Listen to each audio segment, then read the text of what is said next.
નમસ્કાર વિદ્યાર્થી મિત્રો, વર્લ્ડ ઇન બોક્સ યુટ્યુબ ચેનલમાં આપ સૌનું હાર્દિક સ્વાગત છે। ડેઇલી 5 અંતર્ગત આજે આપણે વાત કરીશું બંધારણના અગત્યના પૂછાયેલા 5 પ્રશ્નો વિશે। તો સૌથી પહેલા આપણે પ્રશ્ન જોઈએ, ક્વેશ્ચન નંબર 1 શું પૂછવામાં આવ્યું છે તો કે ભારતીય બંધારણની વ્યાખ્યા બંધારણના કયા અનુચ્છેદમાં કરવામાં આવેલી છે। કોઈ પણ કાયદો હોય તો એની વ્યાખ્યા એ કાયદાની અંદર કરવામાં આવેલી હોય જ છે। જેમ કે સીઆરપીસી છે તો સીઆરપીસીની વાત સીઆરપીસીના અંતર્ગત શરૂઆતમાં જ કરવામાં આવી છે। આઈપીસી છે તો આઈપીસીની વાત પણ એની શરૂઆતમાં જ કરવામાં આવી છે। તો બંધારણ પણ એક પ્રકારનો કાયદો છે, તો બંધારણની વ્યાખ્યા પણ બંધારણમાં કરવામાં આવેલી જ હોય, પરંતુ આમાં સૌથી લાસ્ટમાં એની વ્યાખ્યા કરવામાં આવી છે બંધારણના ભાગ નંબર 22 કરેલી છે। અને બંધારણના ભાગ નંબર 22 ની અંદર 4 આર્ટિકલો આપણને જોવા મળે છે, 393 થી 395 સુધી। 393, 394, 394 એ અને 395, તો આ 4 આર્ટિકલોની વાત 22 નંબરમાં કરી છે, જેને આપણે વિગતે જોઈએ। એ ઉપરાંત આમાં જોઈ લઈએ કે 12 નંબર તથા આર્ટિકલ નંબર 36 તથા આર્ટિકલ નંબર 152 રાજ્યની વ્યાખ્યા કરવામાં આવેલી છે કે રાજ્ય કોને કહેવામાં આવશે, પરંતુ 393 નંબરમાં બંધારણ છે એની વ્યાખ્યા કરી કે આ જે દસ્તાવેજ છે કાયદાનો એને ભારતનું બંધારણ એવું નામ આપવામાં આવશે અને એને ભારતના બંધારણ તરીકે ઓળખવામાં આવશે। તો આવું 393માં કીધું છે। 394 ની અંદર શું કીધું છે એ પણ આપણે વાત જોઈ લઈએ। તો પ્રારંભની વાત કરી છે, શરૂઆતની। તો જે બંધારણની શરૂઆત છે એ 2 પ્રકારે થઈ છે। પ્રારંભ કેવી રીતે થયો? 2 પ્રકારે। એમાં એક, બંધારણ બન્યું તે સમયની તારીખ એટલે કઈ છે તો કે 26 નવેમ્બર 1949, અને બીજી બંધારણ લાગુ થયું એ તારીખ આપણને આપી છે તો કે 26 જાન્યુઆરી 1950।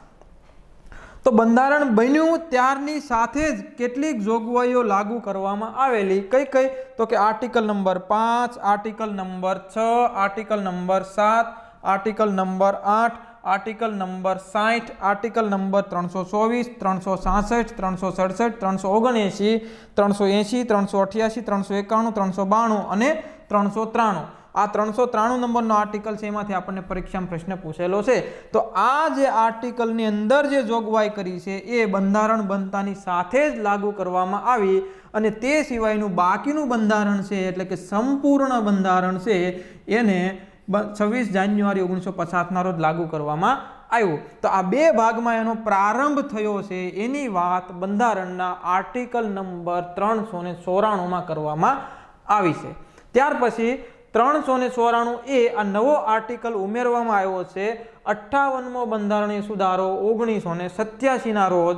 તો આ સુધારાથી શું વાત કરવામાં આવી તો કે આપણું બંધારણ મૂળ જે બનેલું છે એ અંગ્રેજીમાં છે, એટલે બંધારણની તમામ શબ્દાવલીઓ છે એને અંગ્રેજીની અંદર માન્યતા આપવામાં આવેલી છે। પરંતુ આ સુધારાથી આ નવો આર્ટિકલ જોઈન્ટ થયો અને એનાથી એ પણ વ્યવસ્થા કરી કે અંગ્રેજીની સાથે હિન્દીમાં પણ એની ટેક્સ્ટ, એની જે શબ્દાવલી છે એને માન્યતા આપવામાં આવશે। એટલે બંધારણની શબ્દાવલી ઉપરાંત બંધારણમાં થયેલા સુધારાઓ અને ભવિષ્યમાં જે કંઈ પણ બંધારણીય સુધારા થશે એને પણ હિન્દી ભાષાની અંદર ઓથોરિટી આપવામાં આવશે, એવી જોગવાઈ 394 નંબરના આર્ટિકલમાં કરવામાં 394 એની અંદર વાત કરવામાં આવેલી છે। ત્યાર પછી આર્ટિકલ નંબર 395, આમાં શું કરવામાં આવ્યું છે? નાબૂદી વિશેની વાત કરી છે। કઈ નાબૂદીની? તો કે આપણું જે બંધારણ લાગુ થયું એના પહેલા જે આપણા દેશની ઉપર શાસન કરવામાં આવતું હતું એ જે કાયદાઓ છે એમાંથી નાબૂદ કરવાની વાત છે। તો કયા કાયદા હતા તો કે 1905 ભારત શાસન અધિનિયમ 1935, અને બીજો કાયદો હતો 1947 ભારતીય સ્વતંત્રતા ધારો। તો આ બંને કાયદાઓ છે એને નાબૂદ કરવામાં આવશે અને એની જગ્યા પર હવે પછીનું શાસન ભારતીય બંધારણ મુજબ ચલાવવામાં આવશે। તો આ વાત આપણને 395 નંબરના આર્ટિકલમાં જોવા મળે છે। તો અહીંયા આપણે પ્રશ્નના આધારે એનું એનાલિસિસ કર્યું। તો આવી જ રીતનો એક બીજો પ્રશ્ન જોઈએ કે પ્રશ્ન પૂછવામાં આવ્યો છે કે રાષ્ટ્રપતિને તેના પદ પરથી હટાવવા માટે નીચેનામાંથી કઈ બહુમતીની જરૂર પડે છે? મેજોરિટી વિશે પ્રશ્ન પૂછ્યો છે। તો આપણને બંધારણની અંદર ટોટલ કેટલા પ્રકારની મેજોરિટી જોવા મળે છે એ આપણને ખ્યાલ હોવો જોઈએ અને એમાંથી કઈ મેજોરિટી પ્રમાણે રાષ્ટ્રપતિને હટાવવામાં આવે છે. તો ટોટલ બંધારણની અંદર 6 પ્રકારની મેજોરિટી, જેને આપણે ગુજરાતીમાં બહુમત કહીએ છીએ, તો 6 પ્રકારનો બહુમત અથવા મેજોરિટી આપણને બંધારણમાં જોવા મળે છે. તો એમાં રાષ્ટ્રપતિ માટેની જે મેજોરિટી, પહેલા આપણે આનો આન્સર કરી દઈએ, પછી જોઈએ કઈ કઈ 6 પ્રકારની બહુમતી છે. કે સદનની કુલ સંખ્યાના 2/3 વધારે સભ્યો એના ફેવરમાં હોય તો જ રાષ્ટ્રપતિને તેના પદ પરથી હટાવી શકાય છે. અને રાષ્ટ્રપતિને તેના પદ પરથી હટાવવા માટે એક પર્ટિક્યુલરલી આર્ટિકલ નંબર 61માં એ વ્યવસ્થા કરવામાં આવેલી છે. તો એ બી આપણે જોઈ લઈએ કે 61ની અંદર શું કહેવામાં આવ્યું છે. તો 61ની અંદર આપણને એવી વાત કરવામાં આવી છે કે રાષ્ટ્રપતિને હટાવવા માટેનું કારણ, એને હટાવતા પહેલા કેટલીક શરતો અને એને કેવી રીતે હટાવવામાં આવશે તેની પ્રક્રિયા, આ 3 બાબત આપણને જોવા મળે છે. કે રાષ્ટ્રપતિને હટાવવા માટેનું કારણ માત્ર ને માત્ર એક જ જોવામાં આવે છે. કયું છે? તો કે બંધારણનું ઉલ્લંઘન. જો રાષ્ટ્રપતિના કોઈ કામથી બંધારણનું ઉલ્લંઘન થતું હોય તો એને હટાવવા માટેની પ્રક્રિયા આપણે સંસદની અંદર શરૂ કરી શકાય છે. તો સંસદના કોઈ પણ સદનમાં શરૂ કરી શકાય છે, લોકસભા હોય કે રાજ્યસભા હોય. પરંતુ પહેલી શરત એ છે કે એના 14 દિવસ પહેલા રાષ્ટ્રપતિને એ બાબતની જાણ કરવાની રહેશે કે તમારા વિરુદ્ધમાં તમને હટાવવા માટેનો પ્રસ્તાવ લાવવામાં આવે છે. બીજી શરત એ છે કે જે સદનમાં, માનો કે લોકસભામાં પહેલા લાવવામાં આવે અથવા રાજ્યસભામાં પહેલા લાવવામાં આવે, જે સદનમાં પ્રસ્તાવ લાવવામાં આવે એ સદનને પ્રથમ સદન ગણવામાં આવશે અને પ્રસ્તાવ લાવવા માટે 1/4 એટલે કે 25% સભ્યો છે એ સહમત હોવા જોઈએ. આ માત્ર પ્રસ્તાવ લાવવા માટેની સહમતિ છે અને જે સદનમાં આ સહમતિ મળી જાય છે એટલે એ પ્રથમ સદનની અંદર પ્રક્રિયા એના વિરુદ્ધમાં શરૂ કરવામાં આવશે. તો પ્રથમ સદનમાં એના ઉપર ડિબેટ્સ કરવામાં આવશે અને ડિબેટ્સ બાદ એના ઉપર મતદાન કરવામાં આવશે અને એ મતદાન છે એ કુલ સદનની સંખ્યા છે એના અડધાથી, એના 2/3 અથવા એનાથી વધારે હોવા જોઈએ. અને જો એ 2/3 બહુમત મળી જશે તો એ બીજા સદનમાં જશે અને બીજા સદનની અંદર ત્યાં પહેલા એક તપાસ સમિતિ ગઠિત થશે અને તપાસ સમિતિ ઉપર રાષ્ટ્રપતિને એક પક્ષ રાખવાનો અધિકાર આપવામાં આવશે. એક બાજુ રાષ્ટ્રપતિ છે એનો જવાબ આપશે, એના ઉપર આરોપ લગાવ્યા છે એ તપાસ સમિતિ છે એની તપાસ કરશે અને અંતે તપાસ સમિતિનો નિર્ણય જે આવે, માનો કે આવે કે આરોપ લાગ્યા છે એ ખોટા છે તો મહાભિયોગ અટકી જશે અને એમ કે આરોપ લાગ્યા છે રાઈટ છે તો એના ઉપર ફરી પાછું એ સદનની અંદર 2/3 બહુમત જરૂરી પડશે અને હટાવવા માટે. એટલે કુલ સદનની સંખ્યાના 2/3 અથવા એનાથી વધારે હોવા જોઈએ તો એને પદ પરથી હટાવી શકાય છે. એટલે અહીંયા સદનની કુલ સંખ્યાના 2/3 વધારેની વાત કરવામાં આવેલી છે. તો હવે આ 6 પ્રકારની મેજોરિટી કઈ કઈ છે તો એક વખત એના પર જરા આમથા નજર ફેરવી લઈએ. તો 6 પ્રકારની મેજોરિટીમાં એક છે સિમ્પલ મેજોરિટી, જેને આપણે કહીએ છીએ સાધારણ બહુમત. બીજી મેજોરિટી છે ઇફેક્ટિવ મેજોરિટી એટલે કે વાસ્તવિક બહુમત અને ત્રીજી મેજોરિટી છે એબ્સોલ્યુટ બહુમત એટલે કે સંપૂર્ણ બહુમત. હવે આ જે 3 પ્રકારની બહુમતી છે એ અડધાથી વધારેના સિદ્ધાંત પર કામ કરે છે અને બાકીની જે 3 પ્રકારની બહુમતી છે ત્રણેયના નામ તો છે વિશેષ બહુમત અથવા સ્પેશિયલ મેજોરિટી. સ્પેશિયલ મેજોરિટી 249 અને 312 મુજબની, સ્પેશિયલ મેજોરિટી 61 મુજબની અને સ્પેશિયલ મેજોરિટી 368 મુજબની. આ ત્રણેય મેજોરિટી છે એ 2/3 અથવા એનાથી વધારેના સિદ્ધાંત ઉપર કામ કરે છે. તો હવે જોઈએ કે આ શું કહેવા માંગે છે. તો પહેલા આપણે જોઈશું સિમ્પલ મેજોરિટી. એક વસ્તુ યાદ રાખજો મિત્રો કે કોઈ પણ જગ્યાએ બંધારણની અંદર અલગથી પર્ટિક્યુલર કોઈ મેજોરિટીનું નામ ના લખ્યું હોય, ખાલી મેજોરિટી અથવા બહુમત એવું લખ્યું હોય તો સીધું આપણે સાધારણ બહુમત છે એને સમજવાનું રહેશે. બાકી બધી જગ્યા પર એના આગળ એનું નામ લખેલું જોવા મળશે. તો પહેલી આપણે વાત કરીએ સિમ્પલ મેજોરિટી એટલે કે સાધારણ બહુમત. તો શું કહેવા માંગે છે કે સદનની જે કોઈ પણ સંખ્યા હોય એમાં હાજર હોય અને મતદાન જેટલા લોકો કરવા આવ્યા હોય એના અડધાથી વધારે એના ફેવરમાં હોવા જોઈએ તો એ પ્રસ્તાવ પાસ થશે અથવા ખરડો પાસ થશે. સમજો કે લોકસભાનું આપણે એક્ઝામ્પલ લઈએ તો લોકસભામાં 543 સભ્યો છે. હવે કોઈ ખરડો આવ્યો છે તો ખરડા ઉપર મતદાન કરવાની, ચર્ચા કરવાની જરૂરિયાત પડે છે. તો 310 લોકો છે એ હાજર હોય છે અને એમાંથી 300 લોકો મતદાન કરે છે, તો આ મેજોરિટી શાના પર કેલ્ક્યુલેટ કરવામાં આવશે? આ મતદાન પર, 300 લોકો ઉપર. તો 300 લોકોએ મતદાન કર્યું તો એના અડધાથી વધારે, કેમ કે અહીં લખ્યું પ્રેઝન્ટ એન્ડ વોટિંગ છે, એના અડધાથી વધારે હોવા જોઈએ. તો 300ના અડધા થાય 150 પ્લસ 1 એટલે 151. જો એ ખરડાના ફેવરમાં હોય તો એ ખરડો પાસ થશે, નહીંતર એ ખરડો પાસ થશે નહીં. બીજી મેજોરિટી આપી છે આપણને ઇફેક્ટિવ મેજોરિટી. તો ઇફેક્ટિવ મેજોરિટી એટલે કેવી? કે જે સદનના સભ્યોની જગ્યા ખાલી પડેલી છે એને માઇનસ કરી દેવાની. તો ખાલી પડેલી જગ્યામાં તમને એક્ઝામ્પલ આપું કે ટોટલ 543 સભ્યો છે, તો 543 સભ્યોમાંથી કોઈ એક વ્યક્તિ મૃત્યુ પામ્યો છે, કોઈ એક વ્યક્તિનું રાજીનામું આપી દીધું છે, અથવા કોઈ એક વ્યક્તિને બરખાસ્ત કરી દીધો છે. આવી 3 સીટો ખાલી પડી છે. તો એ ખાલી સીટોને કેલ્ક્યુલેટ કરવામાં આવશે નહીં મેજોરિટીને ધ્યાનમાં લેવા માટે, અને બાકી જેટલી ઇફેક્ટિવ કાર્યસાધક જેટલી સંખ્યા છે એટલે કે 540, તો હવે પછી 540ના અડધાથી વધારે નક્કી કરવામાં આવશે. તો 540ના અડધા 270 પ્લસ 1 એટલે 271 સભ્યો જો એ ખરડાના ફેવરમાં હોય તો એ ખરડો ઇફેક્ટિવ મેજોરિટી અથવા વાસ્તવિક બહુમતથી પાસ થયો છે એવું માનવામાં આવશે. ત્યાર પછીનું છે એબ્સોલ્યુટ બહુમત. એટલે શું? સંપૂર્ણ બહુમત. હાજર હોય ગમે એટલા, મતદાન કરે ગમે તેટલી જગ્યાઓ ખાલી હોય, કોઈને ધ્યાનમાં રાખવામાં આવશે નહીં. ટોટલ સંખ્યા જે છે મતદાનની, ટોટલ બેઠકો જે છે, માનો કે લોકસભામાં 543, તો એના અડધાથી વધારે હોવા જોઈએ. અને 543 એટલે ટોટલ સ્ટ્રેન્થ ઓફ હાઉસ, તો 543ના 2 ભાગ કરો તો આપણને 271.5 મળશે, અને પ્લસ 1 કરો તો 272.5 થાય. પરંતુ અહીંયા 272 જે છે એ જ અડધાથી વધારે થઈ જાય છે, 272.5 એટલે અડધો કોઈ સભ્ય હોય નહીં. તો 272 છે એ 271.5 થી વધારે છે, તો કે હા, તો આ 272 અહીં કેલ્ક્યુલેટ કરી અને મેજોરિટી લેવામાં આવશે. તો અડધાથી વધારે હોવા જોઈએ. જરૂર નથી એક જ વધારે હોય, પણ અડધાથી વધારે હોવા જોઈએ. આ બહુમતીનો ઉપયોગ મોટા ભાગે સરકારનું ગઠન કરવા માટે કરવામાં આવતો હોય છે. જે તે બહુમત, જે તે રાજકીય પક્ષ હોય છે એને આ પ્રકારની બહુમતી મળે તો એ સરકારનું ગઠન કરતા હોય છે. ત્યાર પછીની આપણે મેજોરિટીની વાત કરીએ, સ્પેશિયલ મેજોરિટી. તો સ્પેશિયલ મેજોરિટી 3 પ્રકારની છે. તો 249 અને 312 નંબરના આર્ટિકલ મુજબની સ્પેશિયલ મેજોરિટી. તો પહેલો પ્રશ્ન આપણને થાય કે 249 શું કીધું છે, 312 નંબરના આર્ટિકલમાં શું કીધું છે?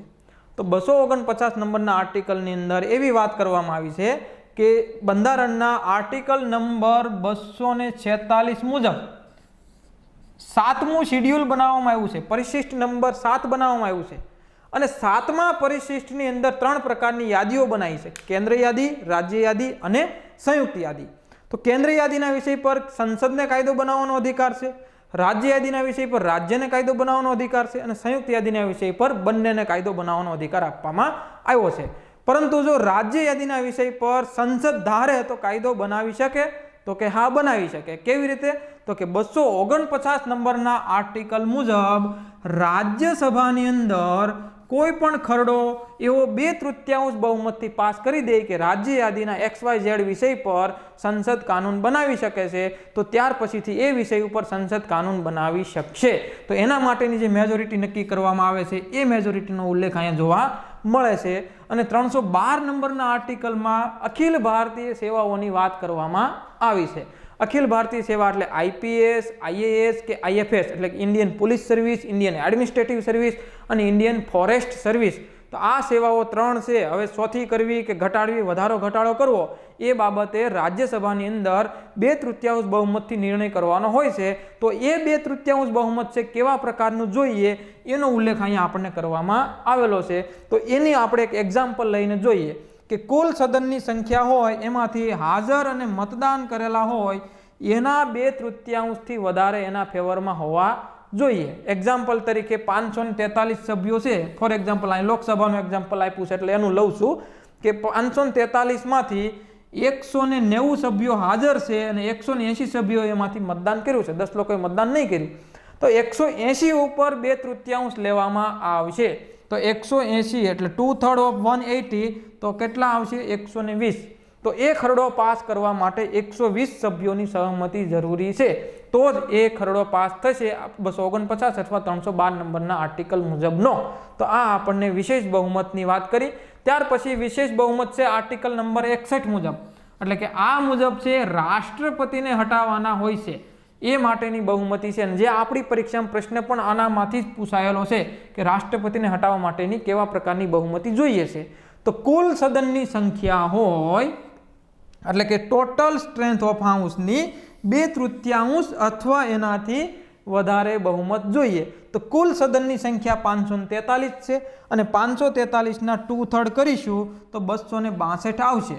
તો લોકસભાની અંદર 262 લોકો એના ફેવરમાં હોવા 362 લોકો એના ફેવરમાં હોવા જોઈએ. સોરી, કે 543ના 2/3 કરીશું તો 362 લોકો છે એ એના ફેવરમાં હોવા જોઈએ. તો આપણે રાષ્ટ્રપતિને હટાવવા માટેનો પ્રસ્તાવ છે એ પારિત કરી શકાશે. એવી જ રીતે રાજ્યસભામાં પણ એ સદનની સંખ્યાને ધ્યાનમાં રાખી અને 2/3 બહુમત લેવામાં આવશે. તો કુલ સદનની સંખ્યા પરથી બહુમત કરવામાં આવશે, જેને આપણે કહીએ છીએ સ્પેશિયલ મેજોરિટી. આર્ટિકલ નંબર 61માં વાત કરી છે. ત્યાર પછીની મેજોરિટી છે સ્પેશિયલ મેજોરિટી આર્ટિકલ નંબર 368, એટલે કે વિશેષ બહુમત. તો વિશેષ બહુમતની અંદર 2 શરતો પૂરી કરવાની હોય છે. પહેલાં તો જે હાજર છે અને મતદાન કરે છે એના 2/3 લોકો એ ફેવરમાં હોવા જોઈએ. અને એ 2/3 લોકો જે એના ફેવરમાં છે એ પાછા અડધાથી વધારે હોવા જોઈએ કુલ સદનની સંખ્યાના, એટલે કે એબ્સોલ્યુટ મેજોરિટી પૂરી કરતા હોવા જોઈએ. આને એક એક્ઝામ્પલથી સમજીએ કે એબ્સોલ્યુટ મેજોરિટી કાઢતા આપણને ખબર પડી ગઈ છે. એબ્સોલ્યુટ મેજોરિટી શું છે તો કે કુલ સદનની સંખ્યા એના અડધાથી વધારે, એટલે એબ્સોલ્યુટ મેજોરિટી હંમેશા ફિક્સ રહેશે 272. હવે ખરડો આવ્યો છે તો એમાં હાજર છે ટોટલ 325 લોકો. 543માંથી કેટલા હાજર છે? 325. એમાંથી મતદાન કેટલા કરે છે તો કે 300 લોકો. હવે 300 લોકોએ જે મતદાન કર્યું એના 2/3 લેવામાં આવે તો અહીંયા બનશે 200. હવે આ 200 છે 2/3 તો છે, પરંતુ એબ્સોલ્યુટ મેજોરિટીથી વધારે છે 272થી વધારે છે આ 200 નહીં. તો અહીંયા પહેલી શરત પૂરી કરે છે, 2/3ની શરત પૂરી કરે છે, પરંતુ આ શરત એબ્સોલ્યુટ મેજોરિટીની પૂરી કરતા નથી, એટલે બંધારણીય સુધારાનો ખરડો પાસ થશે નહીં. બીજું એક્ઝામ્પલ લઈએ કે ટોટલ 543 છે, એમાં 525 લોકો હાજર છે અને 510 લોકો છે મતદાન કરે છે, એટલે 2/3 છે એ હવે આ 510નું લેવામાં આવશે. તો 510નું જે 2/3 લેવામાં આવ્યું તો એ 340 થાય છે. તો આ 340 છે એ એબ્સોલ્યુટ મેજોરિટીથી વધારે છે, એટલે કે 272થી વધારે છે. તો કે હા, તો એ ખરડો શું થશે? પાસ થશે. એટલે આ પહેલી શરત પણ મંજૂર કરે છે અને બીજી શરત છે એ પણ મંજૂર કરે છે, એટલે ખરડો છે એ પાસ થાય છે. પરંતુ જો અહીંયા 339 એના ફેવરમાં આવ્યા હોય, આ 339, તો આ 339 છે એ 272 કરતાં વધારે છે, એબ્સોલ્યુટ મેજોરિટી પૂરી કરે છે, પરંતુ કુલ સંખ્યાના 510ના 2/3 થાય છે તો કે નથી થતા. તો અહીં બીજી મેજોરિટી પૂરી નથી થતી, તો પણ બંધારણીય સુધારો થશે નહીં. એટલે બંને કન્ડિશન છે એ પૂરી થાય તો જ બંધારણીય સુધારાની બહુમતી મળે એવું માનવામાં આવે છે. તો આ આપણે વાત કરી 6 મેજોરિટી વિશે. અને આવી જ રીતનો આગળનો આપણે એક પ્રશ્ન જોઈએ કે ભારતીય સંસદીય પ્રણાલી છે એ બ્રિટનની સંસદીય પ્રણાલીથી કેવી રીતે અલગ પડે છે. એટલે કે આપણી પાર્લામેન્ટરી સિસ્ટમ અને બ્રિટનની પાર્લામેન્ટરી સિસ્ટમ વચ્ચેનો તફાવત અહીંયા આપણને પૂછવામાં આવ્યો છે. તો દ્વિસદનીય વ્યવસ્થા છે, એટલે કે 2 સદનવાળી છે. તો કે આ તો બંને જગ્યાએ સરખું છે, અલગ નથી પડતી. બ્રિટનમાં પણ 2 સદન છે, ઉપલું સદન નીચલું સદન. ભારતમાં પણ ઉપલું સદન નીચલું સદન, એટલે કે રાજ્યસભા અને લોકસભા છે. કાનૂન બનાવવાની પ્રક્રિયા તો એ પણ બ્રિટન જેવી જ છે કે બંને સદનમાં પાસ થશે અને રાષ્ટ્રના અધ્યક્ષ, એટલે કે આપણે ત્યાં રાષ્ટ્રપતિ છે એ સહી કરશે એટલે કાનૂન બનશે. બ્રિટનમાં પણ બંને સદનમાં પાસ થશે અને એના રાષ્ટ્રના અધ્યક્ષ જે રાજા અથવા રાણી છે તો એ પણ સહી કરશે અને કાયદો બનશે. તો કાનૂન બનાવવાની પ્રક્રિયા પણ સરખી છે. તો આ 2 બાબતથી અલગ પડતી નથી. લોકતંત્રાત્મક વ્યવસ્થા એટલે કે સરકારના વડા છે એ લોકો દ્વારા ચૂંટણીથી ચૂંટાઈને આવે છે. તો ભારતમાં સરકારના વડા છે એ પણ ચૂંટણીથી ચૂંટાઈને આવે છે અને બ્રિટનમાં સરકારના વડા છે એ પણ ચૂંટણીથી ચૂંટાઈને આવે છે. તો બંને જગ્યા પર લોકતંત્રાત્મક વ્યવસ્થા તો સરખી છે. ગણતંત્રાત્મક વ્યવસ્થા તો ભારતની અંદર અને બ્રિટનની અંદર ગણતંત્રાત્મક વ્યવસ્થા અલગ અલગ છે કે એક છે? તો હવે આપણને પહેલા તો આ બંનેનો તફાવત ખબર હોવી જોઈએ કે લોકતંત્રાત્મક વ્યવસ્થા શું છે અને ગણતંત્રાત્મક વ્યવસ્થા શું છે. જો આ ખબર પડી જાય તો આરામથી આનો આન્સર આપણે આ ડી કરી શકીએ. તો એનું એક એક્ઝામ્પલ આપું તમને, જો કે બે પ્રકારની વ્યવસ્થા આપણને જોવા મળે છે. એક વ્યવસ્થા છે એને કહેવામાં આવે છે અધ્યક્ષીય વ્યવસ્થા,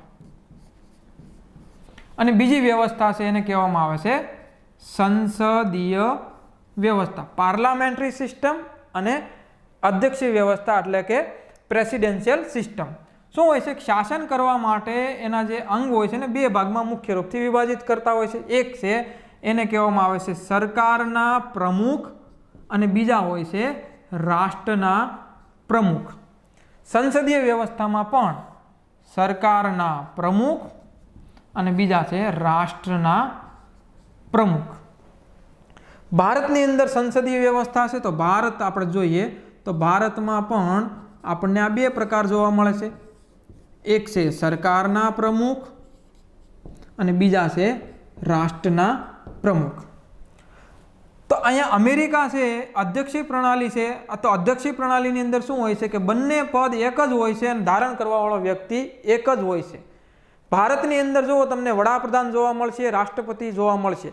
અમેરિકાની અંદર રાષ્ટ્રપતિ જોવા મળશે તો વડાપ્રધાન જોવા મળશે નહીં. બંને પદ છે એક જ વ્યક્તિ ધારણ કરે છે. સંસદીય પ્રણાલીમાં શું હોય? સરકારનો પ્રમુખ એક અલગ હોય, રાષ્ટ્રનો પ્રમુખ છે એ એક અલગ હોય છે. તો અહીંયા ભારતમાં પણ આવું જોવાનું, સરકારના પ્રમુખ અલગ છે, રાષ્ટ્રના પ્રમુખ છે એ પણ અલગ છે. તો સરકારના પ્રમુખની જે દેશમાં ચૂંટણી થતી હોય એવા દેશને આપણે લોકતંત્રાત્મક વ્યવસ્થા કહીએ છીએ. અને જે દેશની અંદર આ રાષ્ટ્રના પ્રમુખ છે એમની ચૂંટણી થતી હોય એને આપણે ગણતંત્રાત્મક વ્યવસ્થા કહીએ છીએ. તો ભારતની અંદર રાષ્ટ્રના પ્રમુખ છે એમની પણ ચૂંટણી થાય છે, એ વંશાનુગત આવતા નથી. એટલે ભારત છે એ ગણતંત્રાત્મક વ્યવસ્થા ધરાવે છે. પરંતુ બ્રિટનની અંદર જે એના રાષ્ટ્રના પ્રમુખ છે એ રાજા અથવા રાણી છે, એ વંશાનુગત રૂપથી આવે છે, એટલે એ ગણતંત્ર નથી. જ્યારે ભારત છે ગણતંત્ર છે. સંસદીય વ્યવસ્થા બ્રિટન પણ છે અને સંસદીય વ્યવસ્થા ભારત પણ છે. પરંતુ બંનેમાં તફાવત શું છે? તો કે સરકારના પ્રમુખ તો બંનેમાં ચૂંટાઈને આવે છે, રાષ્ટ્રના પ્રમુખ છે ભારતમાં આવે છે ચૂંટાઈને, બ્રિટનમાં ચૂંટાઈને આવતા નથી. અથવા એને જ અહીંયા એમને ઓફિશિયલ રૂપથી શબ્દોના ફોર્મમાં કીધું છે કે ભારતમાં ગણતંત્રાત્મક વ્યવસ્થા છે અને બ્રિટનમાં ગણતંત્રાત્મક વ્યવસ્થા નથી. આ બાબત પર ભારત અને બ્રિટનની સંસદીય વ્યવસ્થા અલગ પડે છે. તો આનો જવાબ આપણે અહીંયા ડી કરી શકીએ છીએ. ત્યાર પછીનો પ્રશ્ન જોઈએ કે ભારતીય બંધારણમાં નાગરિકના વિરુદ્ધમાં નાગરિકને મૂળભૂત અધિકાર કયા અનુચ્છેદમાં આપવામાં આવેલા છે અથવા પ્રાપ્ત છે? તો જો આ પ્રશ્ન એકદમ સરળ છે, એક વખત સમજી લો, ફરી વખત એને ઉપરથી સમજાવી દઉં કે કોઈ વ્યક્તિના મૂળભૂત અધિકારોનું ઉલ્લંઘન બીજો કોઈ વ્યક્તિ કરી શકશે નહીં. નોર્મલી શું હોય છે કે મૂળભૂત અધિકારો નાગરિકોને પ્રાપ્ત છે રાજ્યના વિરુદ્ધમાં, પરંતુ અહીંયા આપણને એવું પૂછ્યું છે કે નાગરિકના વિરુદ્ધમાં નાગરિકને મૂળભૂત અધિકાર પ્રાપ્ત કયા આર્ટિકલથી આપવામાં આવ્યા છે? તો આનો રાઈટ આન્સર આવશે 15(2). તો હવે અહીંયા આપણને 15 નંબરનો આર્ટિકલ છે ને ડિટેલમાં બધા પોઈન્ટ ખબર હોય તો જ આપણે એનો આન્સર કરી શકીએ, કેમ કે ઓપ્શન પણ જુઓ એ 15(1), 15(2), 15(3), 15(4) એવી રીતે આપવામાં આવ્યા છે. તો 15(1) ની અંદર શું કીધું છે? તો કે આ 6 બાબત છે. જેમ કઈ 6 બાબત છે? તો કે જન્મ, જાતિ, વંશ કે લિંગ અથવા જન્મ સ્થળ. આ 6 બાબતને, આ 5 બાબત અથવા એમાંની કોઈ પણ એક બાબતને ધ્યાનમાં રાખી અને લોકો વચ્ચે ભેદભાવ કરવામાં આવશે નહીં. તો રાજ્ય છે એ આ 6 બાબતને આ 5 બાબતને ધ્યાનમાં રાખીને અથવા 5માંથી કોઈ પણ એક બાબતને ધ્યાનમાં રાખી અને લોકો વચ્ચે ભેદભાવ કરશે નહીં, એવી વાત આપણને 15(1) કરવામાં આવી છે. જો રાજ્ય ભેદભાવ કરશે તો રાજ્યને સજા કરવામાં આવશે. એવી જ રીતે 15(2) કીધું છે કે એક નાગરિક બીજા નાગરિક વચ્ચે આ 5 બાબતને ધ્યાનમાં રાખીને ભેદભાવ કરશે નહીં. આ 5 બાબત અથવા એમાંની કોઈ પણ એક બાબતને ધ્યાનમાં રાખી અને ભેદભાવ કરશે તો નાગરિકના વિરુદ્ધમાં આ મૂળભૂત અધિકાર નાગરિકને આપવામાં આવ્યો. તો અહીંથી આપણને પ્રશ્ન પૂછવામાં આવ્યો છે, એટલે 15(2) આપણો જવાબ બને છે. આ બધા છે 15 નંબરના અપવાદ છે. આ બંને વસ્તુ 15 નંબરમાં કીધી છે કે ભેદભાવ થવો જોઈએ નહીં. 15(1) કીધું રાજ્ય ભેદભાવ નહીં કરે નાગરિકો સાથે. કેવી રીતે? તો કે જન્મ સ્થળ અથવા જન્મ સ્થળ ગણો કે લિંગ ગણો, જાતિ ગણો, વંશ ગણો અથવા કોઈ પણ પ્રકારનું એમની સાથે ભેદભાવ કરવામાં આવશે નહીં, અથવા આમાંથી કોઈ પણ એકને ધ્યાનમાં રાખીને પણ ભેદભાવ કરવામાં આવશે નહીં. આવી જ રીતે 15(2) માં શું કીધું? નાગરિક છે એ એક નાગરિકની વચ્ચે બીજો નાગરિક ભેદભાવ કરશે નહીં, એટલે આ ભેદભાવ સમાપ્તિની વાત છે. અને અહીંયા અપવાદમાં એવું કીધું છે કે જો રાજ્ય બાળકો અને મહિલાઓ માટે કોઈ વિશેષ જોગવાઈ કરે છે તો આ ભેદભાવ થાય તો એનું ઉલ્લંઘન માનવામાં આવશે નહીં, એટલે એનો અપવાદ ગણી દીધો 15(3) માં. 15(4) છે એ પહેલો બંધારણીય સુધારો કરી અને 1951 ની અંદર જોડવામાં આવ્યું અને એવું કીધું કે જો રાજ્ય છે એ SC ST કે એના જેવા અન્ય પછાત વર્ગોને ધ્યાનમાં રાખીને જાતિ આધારિત જો આરક્ષણ આપે છે તો એ આરક્ષણ વ્યવસ્થા છે એ પણ 15 નંબરનું ઉલ્લંઘન કરતું નથી, એને પણ ભેદભાવનો અપવાદ ગણવામાં આવ્યો છે. તો આ પહેલો બંધારણીય સુધારો છે, સુધારો જોડવામાં આવ્યો આર્ટિકલ નંબર 15(4). આના પાછળ પણ એક ઘટના છે. ઘટના શું હતી કે તમિલનાડુ સરકાર જે છે ને એ તમિલનાડુ સરકારે બંધારણના આર્ટિકલ નંબર 46 મુજબ એક વ્યવસ્થા ઊભી કરી, આરક્ષણની વ્યવસ્થા, SC ST માટેનું આરક્ષણ આપ્યું. તમને ખ્યાલ હોય તો આર્ટિકલ નંબર 46 માં એવું કહેવામાં આવ્યું છે કે રાજ્ય છે એ નીતિ બનાવતા સમયે SC ST કે એના જેવા અન્ય પછાત વર્ગો હોય એમને વિશેષ પ્રાધાન્ય આપશે અથવા એને પ્રાયોરિટી પહેલા આપશે. તો આવી વ્યવસ્થા કરવાની રહેશે રાજ્યએ. તો 46 નંબરના આર્ટિકલને ધ્યાનમાં રાખી તમિલનાડુ સરકારે SC ST લોકોને આરક્ષણ આપ્યું, OBC ને પણ આરક્ષણ આપ્યું. તો આ જાતિ આધારિત જે આરક્ષણ થયું તો એ 15 નંબરમાં અહીંયા આપણને કીધું છે કે કાસ્ટ છે, કાસ્ટને ધ્યાનમાં રાખીને ભેદભાવ કરી શકાશે નહીં, એટલે 15 નંબરનું અહીંયા ઉલ્લંઘન થતું જોવા મળ્યું. એટલે ત્યાં મદ્રાસ હાઈકોર્ટની અંદર કેસ આવ્યો અને એ કેસ પછી સુપ્રીમ કોર્ટમાં પણ કન્વર્ટ થયો અને એ કેસને આપણે ચંપકમ દોરાજન કેસ તરીકે ઓળખીએ છીએ. 1951 ની અંદર આવ્યો અને કેસની અંદર એવું કહેવામાં આવ્યું કે તમિલનાડુ સરકારે જે આરક્ષણ આપ્યું એ આર્ટિકલ નંબર 15 નું ઉલ્લંઘન થાય છે અને મદ્રાસ હાઈકોર્ટે પણ એવો જ નિર્ણય આપ્યો કે ભાઈ આ સરકારે જે કામ કર્યું છે 15 નંબરનું ઉલ્લંઘન છે. સુપ્રીમ કોર્ટે પણ એવું જ કીધું કે હા, સરકારે જે આરક્ષણ આપ્યું જાતિ આધારિત એ 15 નંબરનું ઉલ્લંઘન છે. એટલે સરકારે પોતાની દલીલ છે રજૂ કરી અદાલતમાં, કીધું કે ભાઈ બંધારણના આર્ટિકલ મુજબ જ અમે કામ કરીએ છીએ. 46 નંબરમાં બંધારણ તો એવું કહે છે કે SC ST જેવા પછાત વર્ગોને અમે વિશેષ જોગવાઈ આપી શકીએ છીએ અને એને ધ્યાનમાં રાખીને અમે કામ કર્યું. તો તમે કહો છો કે મૂળભૂત અધિકારના વિરુદ્ધમાં છે, એટલે બંને વસ્તુ એકાબીજાના વિરોધાભાસ થયા, આર્ટિકલ નંબર 15 અને આર્ટિકલ નંબર 46. એટલે આને ધ્યાનમાં રાખીને ભારતીય સંસદ છે એમણે બંધારણીય સુધારો કરી દીધો કે ભાઈ કોઈ પણ રાજનીતિના માર્ગદર્શક સિદ્ધાંતને લાગુ કરવા માટે મૂળભૂત અધિકારની કોઈ કલમનું ઉલ્લંઘન થશે તો એનું અપવાદ ગણવામાં આવશે અને એને ધ્યાનમાં રાખીને SC ST કે OBC માટે કોઈ વિશેષ જોગવાઈ કરવામાં આવે તો એ 15 નંબરનું અપવાદ ગણવામાં આવશે અને ભેદભાવ ગણવામાં આવશે નહીં. એટલે આ સુધારો થયો અને 15(4) છે એ જોડવામાં આવ્યું. 15(5) છે એ SC ST લોકોને જેમ સરકારી શૈક્ષણિક સંસ્થામાં આરક્ષણ આપવામાં આવે છે એવી જ રીતે હવે પછીથી ખાનગી શૈક્ષણિક સંસ્થામાં પણ આરક્ષણ આપવામાં આવશે એવી જોગવાઈ કરવામાં આવી અને 93મો બંધારણીય સુધારો 2005 થી એને જોડવામાં આવ્યું. અને 15(6) એ 103મો બંધારણીય સુધારો કર્યો 2019માં અને એવી વ્યવસ્થા જોડવામાં આવી કે 15(4) ની અંદર જે વાત કરવામાં આવી છે એ સિવાયના 15(4) અનામત વર્ગની વાત કરી છે અને 15(6) ની અંદર આ સિવાયના એટલે કેવા થઈ ગયા? બિન અનામત વર્ગ. તો બિન અનામત વર્ગના લોકોને અલગથી 10% આરક્ષણ આપવામાં આવશે તો એને પણ બંધારણનું ઉલ્લંઘન ગણવામાં આવશે નહીં, કે 15 નંબરનું ઉલ્લંઘન ગણવામાં આવશે નહીં, એનો એ અપવાદ ગણવામાં આવ્યો. એટલે અહીંયા આર્ટિકલ નંબર 15(6) 2019 થી એને જોડવામાં આવ્યું છે. એવી જ રીતે પ્રશ્ન જોઈએ બીજો પૂછ્યો છે કે નીચેનામાંથી કોણ સંસદના ત્રણેય અંગોની અંદર મતદાન કરી શકે છે? હવે આપણને ખબર હોવી જોઈએ સંસદના ત્રણેય અંગો કયા છે, તો સિમ્પલ છે. 79માં કીધું છે 3 અંગના નામ છે. કોણ કોણ છે? તો કે રાષ્ટ્રપતિ છે, લોકસભા છે અને રાજ્યસભા છે. તો ત્રણેયના અંદર મતદાન કરતું હોય એવું કોણ? એટલે કે સમજો કે અહીંયા કોઈ એક આ વ્યક્તિ છે, એ કયો વ્યક્તિ છે કે રાષ્ટ્રપતિની ચૂંટણીમાંય મતદાન કરે છે, લોકસભાની ચૂંટણીમાંય મતદાન કરે છે અને રાજ્યસભાની ચૂંટણીમાંય મતદાન કરે છે? તો કોણ છે એ વ્યક્તિ? લોકસભાનો સભ્યો છે, રાજ્યસભાનો સભ્યો છે, વિધાનસભાનો સભ્ય છે કે વિધાન પરિષદનો સભ્ય છે? તો આનો આન્સર કરવા માટે આપણને કેટલાક કોન્સેપ્ટ ક્લિયર હોવા જોઈએ. રાઈટ આન્સર આવશે વિધાનસભાના સભ્યો. વિધાનસભાનો સભ્ય હોય એ નોર્મલી 18 વર્ષથી ઉપરનો હોવાનો જ, કારણ કે વિધાનસભાના સભ્ય બનવા માટે મિનિમમ 25 વર્ષની લાયકાત રાખી છે, એટલે 18 વર્ષથી ઉપરનો હોવાનો, અને મતદાર યાદીમાં એનું નામ પણ હોવાનું. જે વ્યક્તિ 18 વર્ષથી ઉપરનો હોય, મતદાર યાદીમાં નામ હોય, એ વ્યક્તિ લોકસભાની ચૂંટણીમાં મતદાન કરી શકે છે. તો આ એક એવો એમએલએ છે, તો એ લોકસભાની ચૂંટણીમાં મતદાન કરશે. રાષ્ટ્રપતિની ચૂંટણીમાં કોણ કોણ મતદાન કરે? તો કે લોકસભાના ચૂંટાયેલા સભ્યો, રાજ્યસભાના ચૂંટાયેલા સભ્યો અને વિધાનસભાના ચૂંટાયેલા સભ્યો. તો વિધાનસભાના ચૂંટાયેલા સભ્યો રાષ્ટ્રપતિની ચૂંટણીમાં પણ મતદાન કરે છે. તો આ વિધાનસભાનો આ જે સભ્ય છે, તો રાષ્ટ્રપતિની ચૂંટણીમાં પણ મતદાન કરશે. અને રાજ્યસભાની જે ચૂંટણી થાય છે, એમાં કોણ મતદાન કરે? તો રાજ્યસભાની જે રાજ્યની બેઠકો ખાલી હોય, એ રાજ્યની વિધાનસભાના સભ્યો રાજ્યસભાની બેઠકો ઉપર મતદાન કરે છે અને એને રાજ્યસભામાં મોકલે છે. તો રાજ્યસભાની ગુજરાતની 11 બેઠકો છે, તો ગુજરાતની 11 બેઠક ઉપર ગુજરાતની વિધાનસભા છે એ મતદાન કરશે.